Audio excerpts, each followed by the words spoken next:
عورتوں کے حقوق پر بات کرنے والی بہت ساری تنظیمیں ذرا تاریخ پڑھ کر کے دیکھو، دور کیوں جائیں؟ جس ملک میں ہم جی رہے ہیں یہاں ستی کی رسم ہوا کرتی تھی، یعنی کسی کا پتی مر گیا ہو تو عورت کو جینے کا حق نہیں تھا، بلکہ ستی ایک ایسی رسم تھی، ایسے ایک رسم کا نام ہے کہ شوہر کے انتقال کے بعد زندہ عورت کو بھی جلا دیا جاتا تھا، عورت کو بھی جل جانا تھا۔ چند دنوں کے بعد پھر ماحول تبدیل ہوا تو اس میں تھوڑا سا اپ گریڈ کیا ہوا تھا معاملہ کہ اب جلایا نہیں جائے گا لیکن اس کو معاشرے سے دور جنگلوں میں چھوڑ دیا جائے گا۔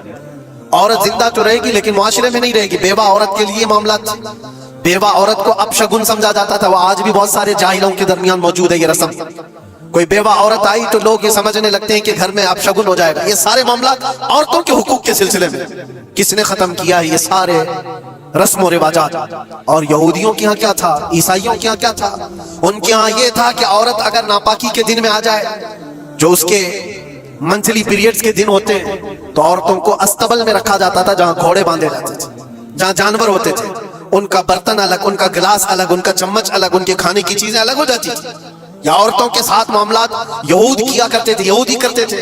آج پوری دنیا میں یہ اعتراضات اٹھائے جاتے ہیں کہ اسلام عورتوں کو چار دیواری کے اندر رکھتا ہے۔ ظالموں، تمہیں پتہ نہیں یہ اسلام ہی ہے جس نے جنت کو عورت کے قدموں کے نیچے رکھا۔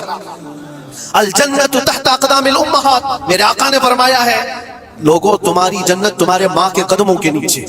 اس کو بہن کی شکل میں کیا فرمایا اور بیوی کی شکل میں کیا مقام دیا؟ ذرا پڑھ کر کے تو دیکھو اسلام کو۔ ایک لقمہ بھی اگر کھلاتے ہو بیوی کو تو صدقے کا ثواب رکھا گیا۔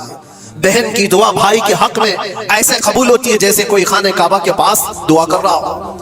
اور بیٹی کی دعا، بیٹی کے لیے کیا فرمایا؟ میرے آقا فرماتے ہیں جس نے اپنی ایک بیٹی کی پرورش کی اور اس کو صحیح جگہ پر شادی کر کے دیا، میرے آقا فرماتے ہیں اس پر میری شفاعت واجب ہے، اس پر جنت ہے۔ یہ عورتوں کے حقوق اسلام نے دیے، کہاں سے اٹھا کر کہاں رکھ دیا۔